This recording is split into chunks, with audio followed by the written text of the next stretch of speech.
अस्सलाम वालेकुम एवरीवन। आपको स्लाइड शो हो रही है प्रॉपर?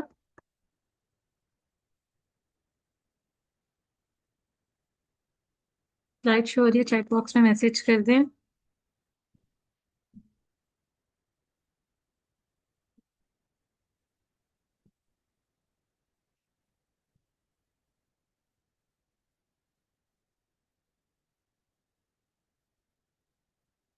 जी, स्लाइड शो हो रही है आपको?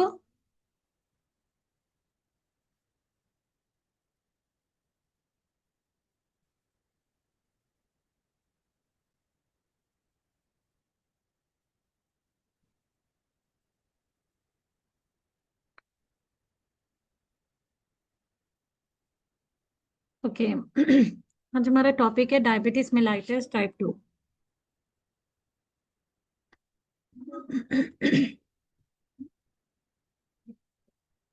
डायबिटीज क्या होता है? सबसे पहले तो हम डायबिटीज के बारे में पढ़ते हैं। डायबिटीज एक क्रोनिक डिजीज है। किस वक्त होती है? जब पेंक्रियाज जो है वो इनफ इंसुलिन प्रोड्यूस नहीं करते, या बॉडी जो होती है इंसुलिन जो प्रोड्यूस हो रही होती है उसको प्रॉपरली यूज नहीं करती। ठीक है? या तो इंसुलिन है बॉडी के अंदर, ठीक है, लेकिन उसको प्रॉपर यूज नहीं कर रही, या पैंक्रियास जो है वो इतनी इंसुलिन प्रोड्यूस नहीं करते जितनी करनी चाहिए। डायबिटीज मेलाइटस में be defined as a chronic condition, और इसमें होता है कि abnormally raised level of blood glucose level का ज्यादा हो जाना एबनॉर्मल वे के अंदर। ठीक है, इसे डायबिटीज कहते हैं। टाइप 2 डायबिटीज क्या होती है? टाइप 2 डायबिटीज में आप एक एग्जांपल ले लें कि इस तरह होता है कि बॉडी में इंसुलिन तो होती है, लेकिन बॉडी इंसुलिन की बात सुनती नहीं है। ठीक है, इसको हम कह देते हैं इंसुलिन रेजिस्टेंस।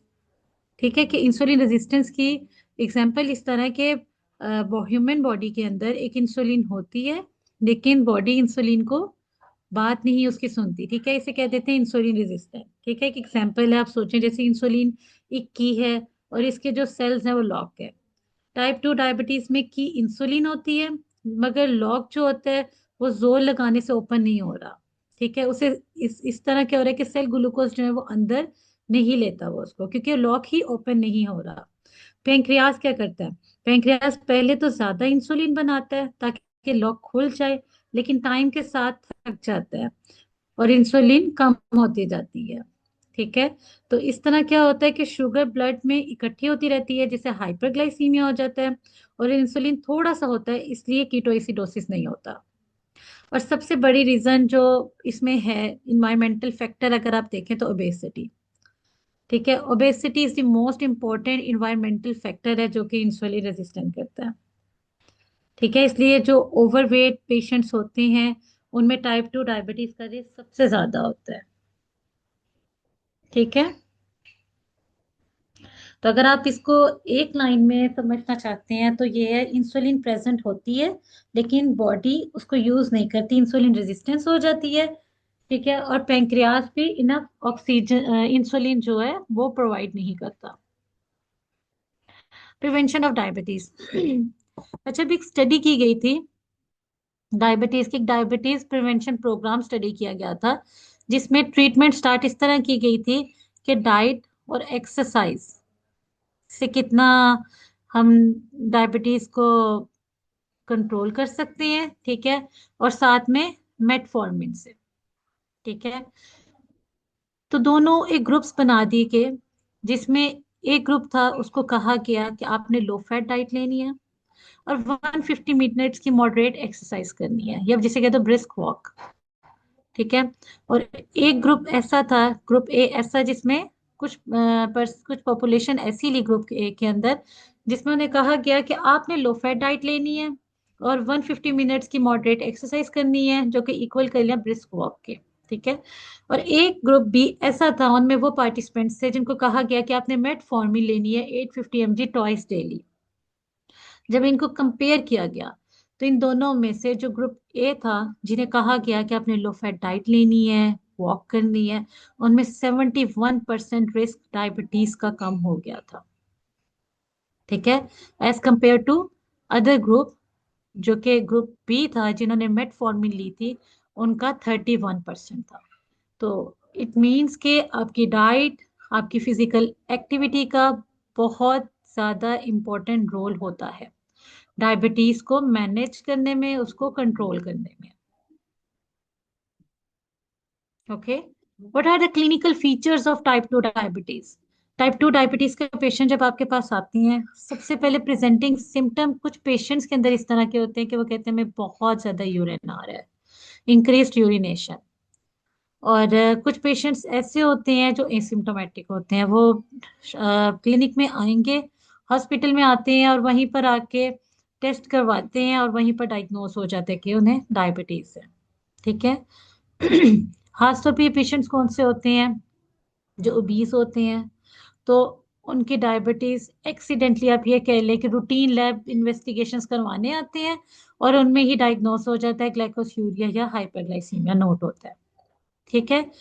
अब ऐसे होते हैं कि जब डिजीज कुछ टाइम के लिए छुपी रहती है, ठीक है, और आप इसको ट्रीट नहीं करते हो, तो कॉम्प्लिकेशंस भी डेवलप हो सकती हैं उस टाइम। मतलब पेशेंट आपके पास प्रेजेंट कर सकता है कोई कार्डियोवास्कुलर कॉम्प्लिकेशन के साथ या कोई न्यूरोपैथिक कॉम्प्लिकेशन के साथ। Skin manifestation, chronic skin infections common होती हैं, प्रोराइटिस होता है, ये सिम्टम्स आ जाते हैं वेजिनाइटिस के। ये इनिशियल कंप्लेंट्स होती हैं वीमेन की। ठीक है। और डायबिटीज हम सस्पेक्ट कर सकते हैं वीमेन के अंदर जिन्हें क्रॉनिक कैंडिडल वल्वोवेजिनाइटिस होता है, फंगल इन्फेक्शन है। अदर स्किन कंडीशंस में एक्ंथोसिस नाइग्रेंस होता है, जो कि एसोसिएट करता है सिग्निफिकेंट इंसुलिन रेजिस्टेंस के साथ। ठीक है। Axilla, groin, back of neck.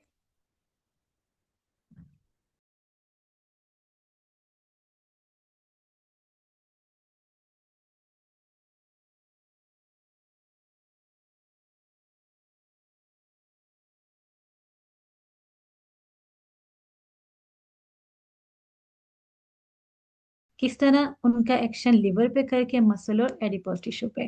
जैसे मेटफॉर्मिन है। मेटफॉर्मिन एक फर्स्ट लाइन थेरेपी होती है उन पेशेंट्स की जिन्हें टाइप 2 डायबिटीज है। इसे आप अकेला भी यूज कर सकते हैं या दूसरे ओरल एजेंट्स के साथ भी यूज कर सकते हैं, और इंसुलिन के साथ भी। ठीक है। अब देखते हैं कि कितनी डायबिटीज है, उसके अकॉर्डिंग आप इसको यूज कर सकते हैं कि ये इसको आप अलोन देना ठीक है, किसी मेडिकेशन के साथ अटैच करके देना ठीक है, अदर एजेंट के साथ या इंसुलिन के साथ। ठीक है। ये टाइप 1 डायबिटीज वाले पेशेंट के लिए इनफेक्टिव है, इफेक्टिव नहीं है वहां पे, क्योंकि वहाँ इंसुलिन ही देते हैं।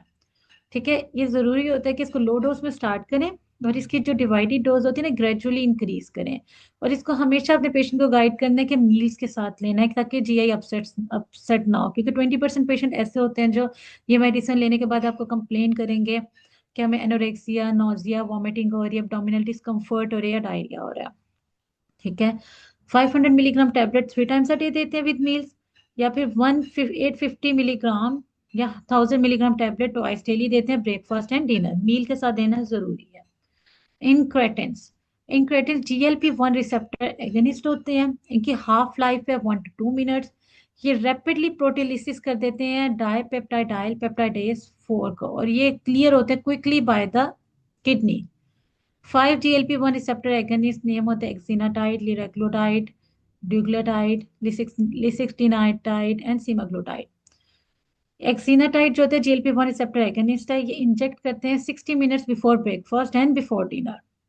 पेशेंट जिन्हें टाइप 2 डायबिटीज है उन्हें प्रिस्क्राइब करते हैं 5 microgram pen for the first month के लिए, और अगर वो टॉलरेट कर सकते हैं तो सेकेंड डोज को आप 10 तक इंक्रीज कर सकते हैं ट्वाइस अ डे। ये मेडिकेशन बिल्कुल रेकमेंड नहीं करनी उन पेशेंट को जिनका GFR <30 ml/min 1.73 मीटर स्क्वायर है, उनको नहीं देनी। लिरेक्लोटाइड, इसकी हाफ लाइफ 12 आवर्स है। ये अलाउ करती है मेडिकेशन इसको इंजेक्ट किया जाए वंस अ डे। इसकी डोज इनिशिएट करते हैं 0.6 मिलीग्राम डेली, और इसको इंक्रीज किया जाता है after 1 week to 1.2 milligram daily. Add add करते हैं अच्छा, लिरेक्लोटाइड एक थेरापेटिक रेजिमेन है। ठीक है। उन पेशेंट्स के लिए जिन्हें टाइप 2 डायबिटीज है, और ये फर्दर साथ में लो भी कर देता है HbA1c लेवल, अगर इसे दूसरे ओरल एजेंट्स के साथ आप ऐड कर लें। ठीक है। लिरेक्लोडाइड जो है वो उसकी डोज 3 मिलीग्राम डेली अप्रूव की गई है वेट लॉस के लिए भी। Side effects of GLP-1 analogues, most frequent adverse reaction इसका नोजिया होता है, वॉमिटिंग एंड डायरिया। इसमें पेंक्रेटाइटिस का भी इंक्रीज रिस्क होता है। ठीक है। DPP4 inhibitors, alternate approach to use of GLP-1 receptor agonist, ये होता है कि इनहिबिट करता है ये एंजाइम DPP4 को और प्रोलॉन्ग कर देता है action of endogenously release GLP-1 and GIP। इसकी एग्जांपल्स है सीटाग्लिप्टिन एंड लीनाग्लिप्टिन। इसके एडवर्स इफेक्ट क्या होते हैं कि ये नेसोफेरेंजाइटिस कर देता है या रेस्पिरेटरी ट्रैक इन्फेक्शन कर देते हैं। ठीक है, ये मेडिकेशन डिसकंटिन्यू करते हैं in case of liver fever. और DPP4 इनहिबिटर्स जो होते हैं वो ओकेजनली कॉज कर देते हैं जॉइंट पेन। ठीक है, लेकिन वो जॉइंट पेन रिजॉल्व हो जाती है जब आप पेशेंट को कहते हैं कि वो ये ड्रग लेना बंद कर दें। सोडियम ग्लूकोज को transporter to inhibitors, glucose freely filtered होते हैं बाय द किडनी ग्लोमेरुलाई और रीअब्सॉर्ब होते हैं प्रॉक्सिमल ट्यूब्यूल्स में by the action of sodium glucose को ट्रांसपोर्टर। सोडियम ग्लूकोज को ट्रांसपोर्टर जो है 90% ग्लूकोज की रीअब्सॉर्प्शन करते हैं और इसकी इनहिबिशन जो होती है वो कॉज करती है ग्लाइकोस यूरिया। उन पीपल के अंदर जिन्हें डायबिटीज और लो कर देती है प्लाज्मा ग्लूकोज लेवल। इसकी एग्जांपल्स हैं एम्फा ग्लिफ्लोजिन, डेपाग्लिफ्लोजिन, कैनाग्लिफ्लोजिन। ठीक है, अच्छा जो लॉस ऑफ कैलोरीज होती है ना in the form of ग्लाइकोस urea, उसमें जो वेट लॉस भी आ जाता है 2 to 5 kg।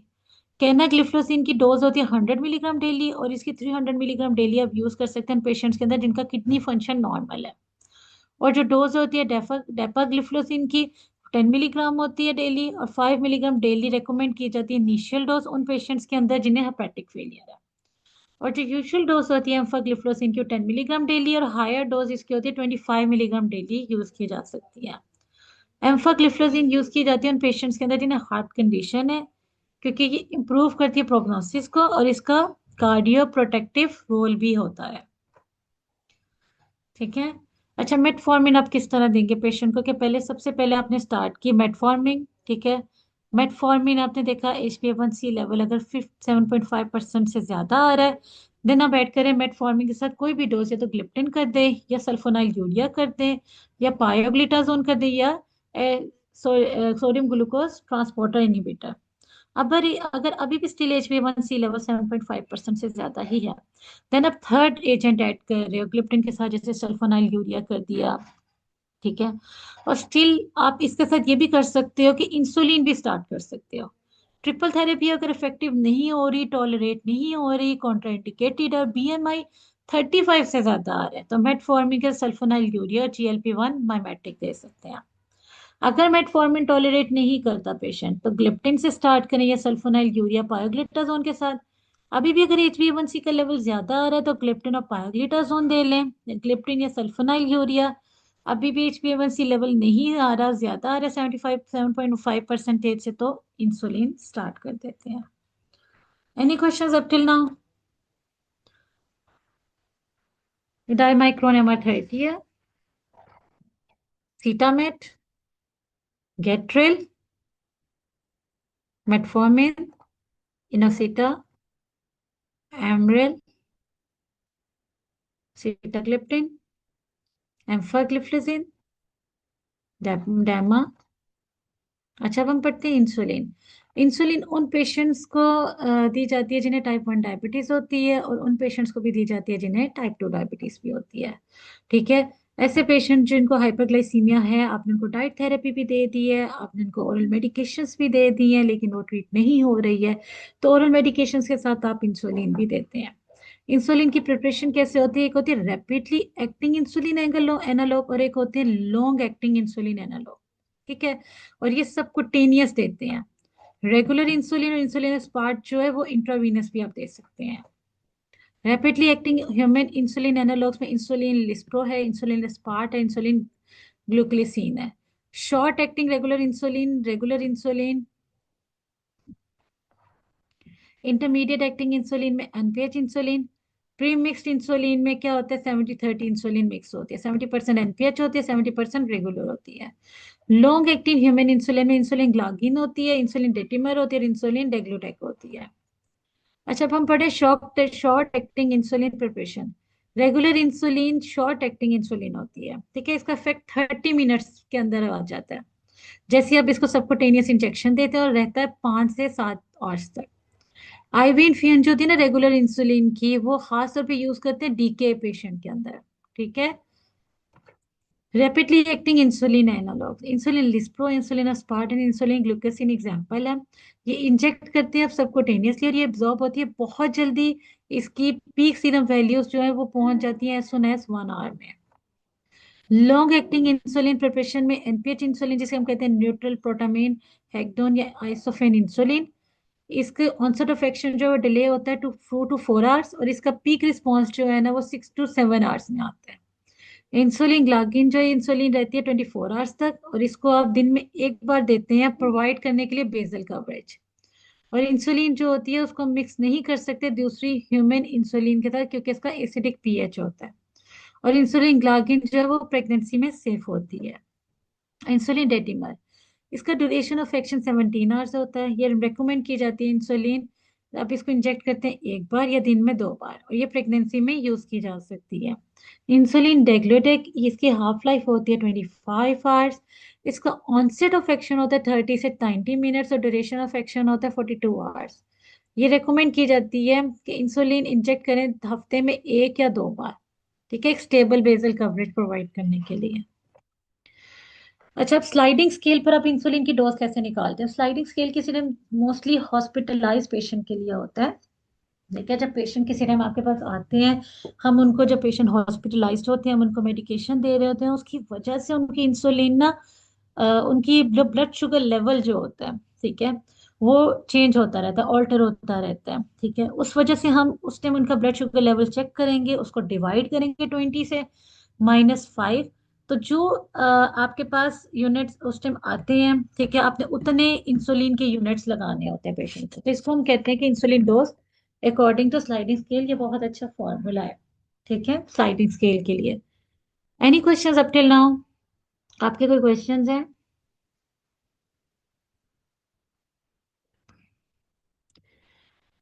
How to set the dose of insulin, क्या आप डोज कैसे सेट करते हैं? ठीक है, अप्रोक्सीमेटली 40 से 50% टोटल डेली इंसुलिन डोज होती है, वो रिप्लेस करती है इंसुलिन ओवरनाइट को, जब आप फास्टिंग में होते हैं और मील्स के दरमियान में।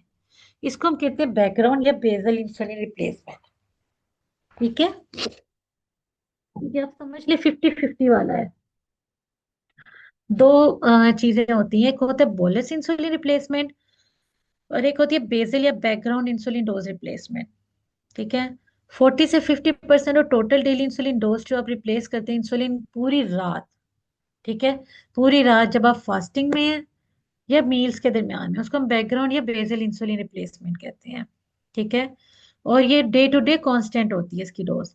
50 से 60% टोटल डेली इंसुलिन डोज, ठीक है, वो हम देते हैं कार्बोहाइड्रेट कवरेज फूड के लिए और हाई ब्लड शुगर करेक्शन के लिए, जिसे कहते हैं बोलस इंसुलिन रिप्लेसमेंट। ठीक है, फॉर्मूला कॉमनली यूज किया जाता है इंसुलिन डोज रिकमेंडेशन के लिए। मेथड जो कैलकुलेट करते हैं बैकग्राउंड बेसल और बोलस डोजेस को, ठीक है, इंसुलिन रिप्लेसमेंट के लिए। ठीक है, ये टू मच इंसुलिन जो है वो आप नहीं देते अगर न्यूली डायग्नोस्ड हो। ठीक है, इनिशियल कैलकुलेशन जो होती है बेसल बैकग्राउंड या बोलेसिस डोजेस की, ठीक है, daily total daily insulin dose क्या होगी, टोटल डेली इंसुलिन रिक्वायरमेंट क्या होती है, कि general calculation for the bodies daily insulin requirement is total daily insulin requirement. अगर आप यूनिट ऑफ इंसुलिन में पूछेंगे तो वेट इन पाउंड्स में इसका फॉर्मूला था, डिवाइड कर दो 4 से। ऑल्टरनेटिवली अगर आपने बॉडी वेट किलोग्राम्स में लेना तो 0.55 total daily insulin requirement in units of insulin, 0.55 को मल्टीप्लाई कर दे टोटल वेट इन केजी। एग्जाम्पल अगर आप मैयर कर रहे हैं बॉडी वेट पाउंड्स में, एज्यूम करें 160 पाउंड्स है। इन दिस एग्जाम्पल आपने 160 को डिवाइड किया 4 से, तो 40 units of insulin per day. और एग्जाम्पल 2 में अगर आपने बॉडी वेट किलोग्राम्स में ले रहे हैं तो टोटल डेली इंसुलिन डोज, ठीक है, उसको 0.55 है, उसको मल्टीप्लाई करें 70 से, 38.5 units of insulin per day. Basal background या बोलस इंसुलिन डोजेस, ठीक है, आप इसके अंदर आप कहते हैं कि जो बेसल बैकग्राउंड इंसुलिन डोजेज होती है 40 से 50% of total daily insulin dose है। ठीक है, अगर आप एज्यूम करें कि वेट 160 पाउंड्स है, तो टोटल डेली इंसुलिन डोज जो होती है 160 divided by 4 is equal to 40 units. Basal bolus regimen calculate करें टोटल डेली इंसुलिन 0.3 से लेकर 0.5 यूनिट्स पर केजी होता है। इसमें 50% बेसल जो होते हैं ना, पेशेंट जो होते हैं वो लेते हैं बिफोर गोइंग टू बेड। ठीक है। और जो 50% बोलस होते हैं स्प्लिट किया जाता है 3 पार्ट्स के अंदर। ठीक है, जैसे 1/3 आप ले रहे हैं ब्रेकफास्ट से पहले, फिर 1/3 लंच में एंड 1/3 डिनर में। अब एक हमारे पास होता है मिक्स्ड इंसुलिन रेजिमेंट। ये रैपिडली एक्टिंग इंसुलिन, उसमें 30% इंटरमीडिएट एक्टिंग इंसुलिन, 30% रेगुलर होती है, और 70% एनपीएच होती है। इंटरमीडिएट पार्ट जो होता है वो एक्ट करेगा बेसल इंसुलिन के तौर पे, और रैपिड पार्ट जो होता है वो एक्ट करता है बोलस इंसुलिन के तौर पे। ये इतना इफेक्टिव नहीं होता जितना कन्वेंशनल इंसुलिन है।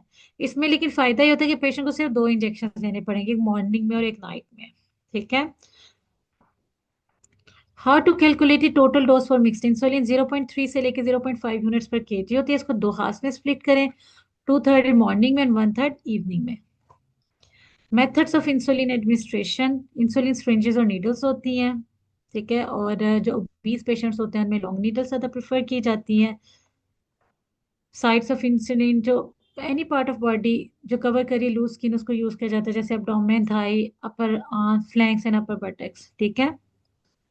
लेकिन कहते हैं कि एक ही जगह पे बार बार गाइडलाइंस है वहां पे अपने इंसुलिन के इंजेक्शन इंजेक्ट नहीं करने। वहां पे फाइब्रोसिस या हाइपरट्रॉफी हो सकता है एक ही जगह पे रिपीटेडली इंजेक्शन लगाने से। ठीक है। रेगुलर इंसुलिन एब्जॉर्ब होती है मोर रैपिडली जब इसे डेल्टॉइड में या डेल्टॉइड में इंजेक्ट किया जाए एब्डोमेन में, कंपेयर टू थाइज और बटक्स। हाइपोग्लाइसीमिया क्या होता है? स्पॉन्टेनियस हाइपोग्लाइसीमिया एडल्ट्स के अंदर इसके 2 मेन प्रिंसिपल होते हैं, fasting and post prandial. Symptoms अगर शुरू हो रहे हैं, प्लाज्मा ग्लूकोज लेवल अगर 60 मिलीग्राम पर डेसीलीटर पे, और ब्रेन फंक्शन इम्पेयर हो रहा है अप्रोक्सीमेटली 50 मिलीग्राम पर डेसीलीटर पे। ये फास्टिंग हाइपोग्लाइसीमिया जो होता है वो सब एक्यूट क्रॉनिक है एंड यूजुअली प्रेजेंट करता है न्यूरोग्लाइकोपीनिया के साथ। और पोस्टप्रेंडियल हाइपोग्लाइसीमिया क्या होता है? ये अक्यूट होता है और ये प्रेजेंट करता है सिम्टम्स और न्यूरोजेनिक ऑटोमेटिक ऑटोनॉमिक डिस्चार्ज के साथ, जैसे स्वेटिंग के साथ पेशेंट आ जाएगा, पैल्पिटेशन के साथ आ जाएगा, एंजाइटी के साथ और ट्रेमर्स के साथ। मैनेजमेंट क्या होती है हाइपोग्लाइसीमिया की? अगर आपकी कम्युनिटी में है तो डायबिटीज मेलाइटिस पेशेंट जो होते हैं जो इंजेक्ट कर सकते हैं इंसुलिन, इंजेक्ट इनिशियली क्या कहते हैं ओरल ग्लूकोज 10 से 20 मिलीग्राम, आप लिक्विड फॉर्म में दे लें, जेल फॉर्म में या टैबलेट फॉर्म में। ठीक है। या फिर एक इसकी क्विक एक्टिंग कार्बोहाइड्रेट देते हैं, ग्लूकोजेल या डेक्स्ट्रोजेल देते हैं। हाइपोकिट भी प्रिस्क्राइब की जाती है जिसमें एक सिरिंज होती है, वायल होती है ग्लूकागॉन की, आईएम या सबकोटेनियस इंजेक्शन होम में। हॉस्पिटल सेटिंग के अंदर होते हैं कि अगर पेशेंट अलर्ट है तो फौरन उसे कार्बोहाइड्रेट देते हैं, अगर पेशेंट अनकॉन्शियस है तो उसे इंट्रामस्कुलर इंजेक्शन या सबकोटेनियस ग्लूकागोन दे दें। ऑल्टरनेटिव ये होता है आईवी 20% ग्लूकोज सोल्यूशन दे देते हैं लार्ज वेन के थ्रू। ठीक है। आपका कोई क्वेश्चन तो नहीं है? आज हमारा टॉपिक ये डायबिटीज का यहाँ पे खत्म हो गया है। कल इंशाल्लाह हम upper respiratory tract infection, lower respiratory